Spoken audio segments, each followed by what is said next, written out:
and and took pictures. And we left Pyongyang. And this time,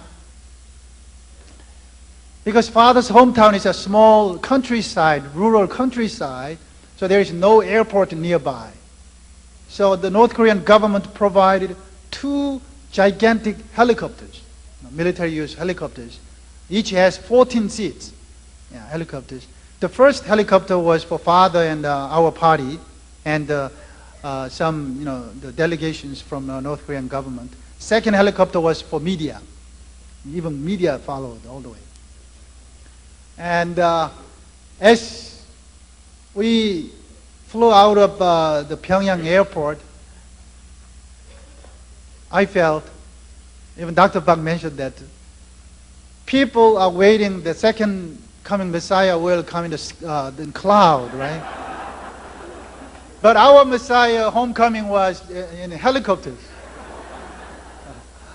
We landed on the playground of the elementary school there, but hundreds of people around the entire county just came out and just waving and watched. This was the biggest event in their county there. They never saw this.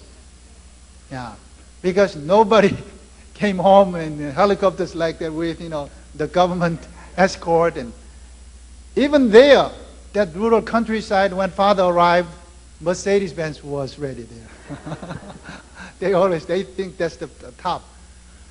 So, and father was welcomed, greeted by, again, father's sisters and the relatives there. And we drove to father's nephew's house and took pictures, and it was nearby.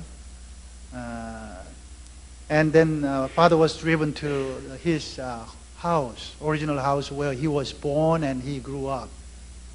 Originally, father's house had kind of U-shaped house, was U-shaped, or like a square shape, like this. But then during the Korean War, according to them, the bombers came and just destroyed all the wings, and the main part, one straight house, four-room house was still just intact there. It's there. So think about the feeling. We visited there, and we saw the house, and we stood in the yard there. Father went into the room and sat there, and he prayed. And father's comment was, this house used to be very big, but now it's small. Because when father was a really small child, he thought the house was big. But now father is grown up and big, the house looks rather small. You experienced that, right? And when we went into the living room, the room there, father pointed out small kind of window on the wall. It's a typical Korean window on the wall. You open it and you can see outside. It's a small, about this size. Father said, this used to be pretty big because I used to come in and out of this small window. But now it's small. It looks small, but when father was a small child, I think he could have done it easily.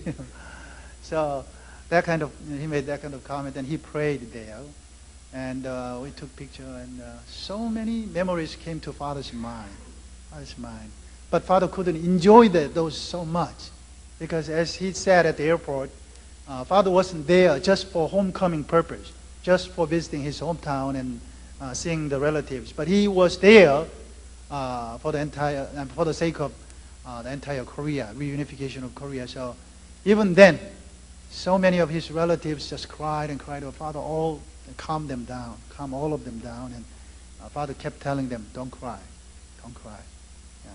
Yeah. Suppose father cried, what happened?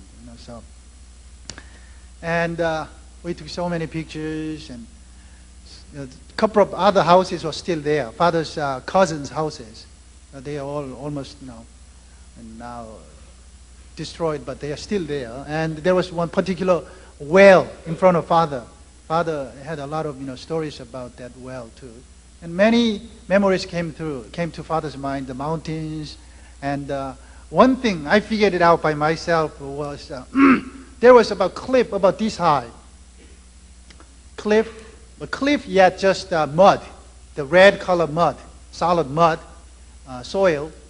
And Father used to tell us the story about catching a particular bird called kingfisher, a small fish, and has a long beak, and it's a little bit bigger than a sparrow, but really slim-looking kingfisher. This particular bird dig a hole there on the cliff so the people can't touch, and they lay eggs there. The Father used to share with us the story of catching the eggs from those holes, and sometimes catching those fish because they are so much high, and Father had to make steps to climb up, and they are flying so fast. All those stories I heard over and over.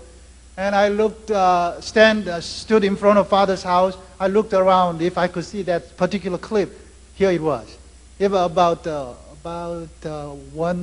1,000 yards, a kilometer away from Father's house. There was that cliff. So in my mind, that must be the cliff. Father always played around. And later on, I asked Father, "Is that it?" Father said, "Yes, it is." But it became much lower now because of the Korean War.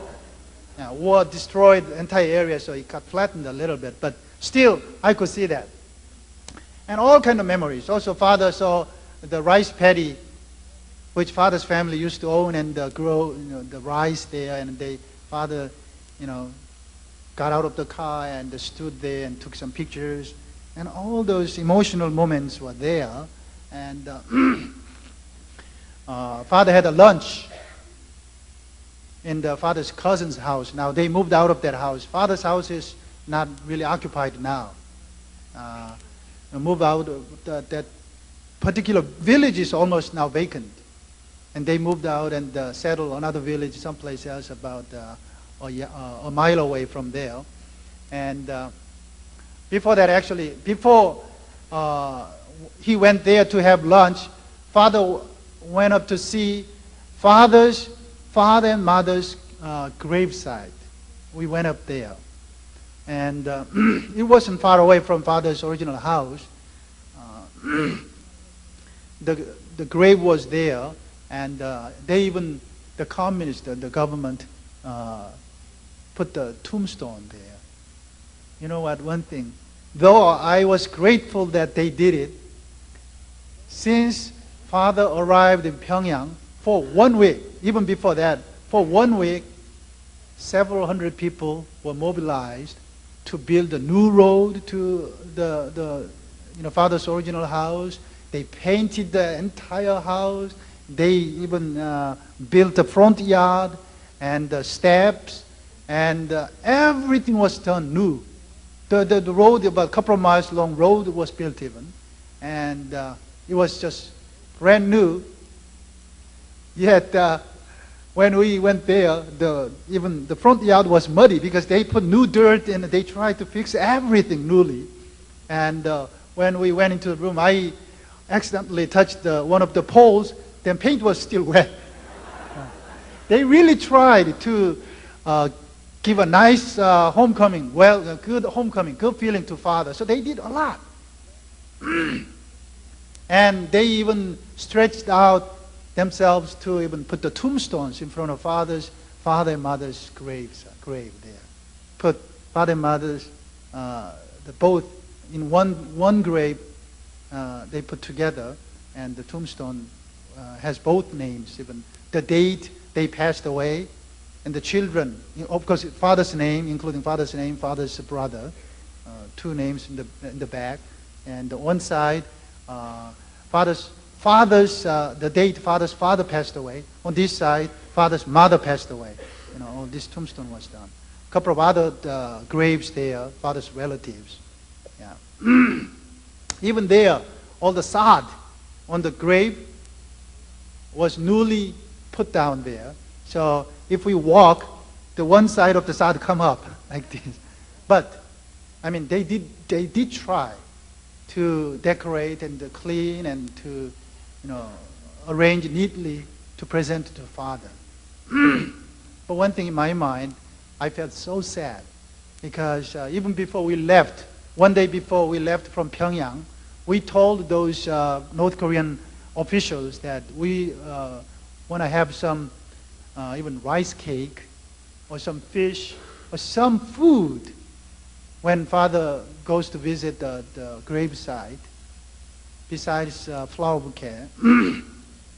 But I don't know what the reason is exactly. It's not their customary, I think, in North Korea anymore. Somehow nothing was prepared except 2 small flower bouquet. So when I saw Father and Mother just putting 2 small, about this long flower bouquet on the tombstone, that was all. No even fruits, no rice cake whatsoever. I felt so sad. But I couldn't do anything. There was no store or whatsoever, no supermarket there. So I couldn't go and get anything. So I just felt sorry, really sorry there. And and after that, we had lunch at the father's cousins, the elder cousins, our nephew's house. And it was a beautiful, beautiful scene to watch. Because in that old small room, they put the table there, and father and mother, father's elder sister, father's younger sister, and father's sister-in-law sat together, and father's nephew. On this side, Dr. Park and I, and of course, the county head of county Communist Party, and the head of the Communist Party women's organization. 2 of them sat at that table. Yeah. Again, you have to understand the North Korean regime and the society. They must supervise everything happening. So they were afraid that there may be some comments made by fathers, sisters, and the family, the folks about their system, about Juche ideology, about the living situation they are in to father without them hearing. So they, without being invited, they came and sat there. Yeah. And they watched everybody doing everything. Yeah, so that was sad to see. But it was beautiful to watch that. I never heard of anybody saying that to father. Father's younger sister called father Oppa. Yeah. Oppa means my elder brother. And obviously there is not enough food there in the countryside around there. So though they prepared really delicious, really like a party, like a big table, with a lot of different dishes, we could see, even for that luncheon, then the county level, I don't know where, but they brought a professional chef there, and they prepared everything there. But I could see a few items locally done there, like rice cake, which I enjoyed most, and the corn on the cob, the typical one. The father used to eat a lot there, he said. And in fact, that kind of corn was kind of familiar food for them. So even though there are many different dishes, they couldn't even touch. They didn't touch. They ate only corn, and they offered corn, one corn on the cob, to father. Younger sister said, Oppa, this is what you used to like very much, so please eat this. We have a lot. They, on purpose, they always say, we have a lot. When I ask them, please eat, this is delicious, they said, we can eat later, we have plenty. Because these people are watching there. They can't say, I want to eat it. It was that much, tense moment. But anyway, so father ate about half, and father gave it back to her. Now you eat it. Then she ate a little bit more. Then she said, oh, I have more. I will eat later. You eat more. Back and forth. It was just beautiful. And anyway, there also, our true mother brought a lot of gifts. Like, it's not too expensive in Korea and here. Just sweaters and, Korean dress fabric and this and that. 3 or bag full of gifts, and gave them. And some gifts to those government officials who sat there and to watch everything. Father gave them. Yeah. You get this one. Our expensive Christian Bernard watch. You receive this one and don't bother them. That's what Father meant, I guess. But Father was nice to give them. They were so happy. They didn't expect that. So they just stood up and they received them. And after that, I don't know what happened to all those gifts. But anyway, we gave them a lot. I had some doubt in my mind that they would be able to keep everything they received. So I had certain things in my own bag. So because I was sitting with Father's sister-in-law, the government official sitting on this side. So under the table, I gave what I brought to her, like this. I don't know if it worked or not. Anyway, by the way, they happened to be the woman's stockings. I didn't know I was going to North Korea, so the morning I left from my home, I told my wife, I have some feeling that I may need some gifts which Chinese people or some people, those poor country people don't have. So my wife said, this is all I have, but she gave about 15 women's stockings. So I carried them all the way there and I gave them there. And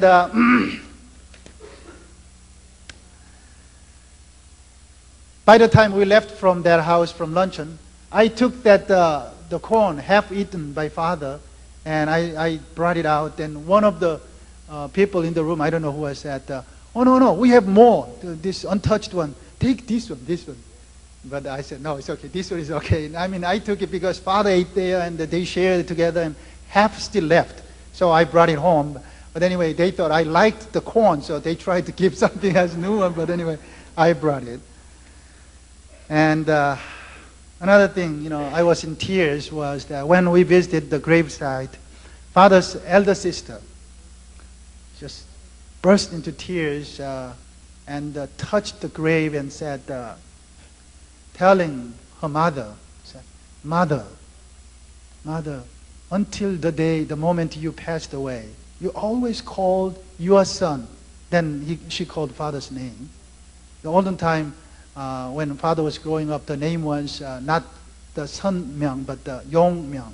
That name, old name, she called, and your son came back. So please wake up. Please come out of here and greet your son. She was crying. That was the moment I cried too. And then around 3 o'clock again, we got in the helicopters and came back to Pyongyang. And we didn't know where we were going again. Then at the airport, we were greeted by Chairman Yoon and Deputy Prime Minister Kim, Chairman Yoon's wife, another woman leader in North Korean government, high official, 4 of them waiting there. And we got off the helicopters. They said, follow us. So at the airport, directly on another plane this time, a light plane, about a 50-passenger plane. And we were taken to some place, but they didn't tell us where we were going. But we were flying about 45 minutes. And we landed in Hamhung. Hamhung is, if Pyongyang is here, Hamhung is on the right-hand side. It's about 200 miles, 150 miles apart. Landed in a small airport, Hamhung. And then we were driven to another guest house nearby, about 40 minutes or so driving distance. We were taken there, and there were houses there. So we stayed there that night. Then late that night, they told us that even after Deputy Prime Minister told Premier Kim Il-sung's office that meeting between Premier Kim and Kim Il-sung is impossible. This is going to destroy many people's life. So we canceled. So the office level, yes, it was done. But when Kim Il-sung got reported about it, and Kim Il-sung said, who said Reverend Moon can't see me? No matter what you people say, I will see him. On top of that, prepare lunch. I want to have lunch with him.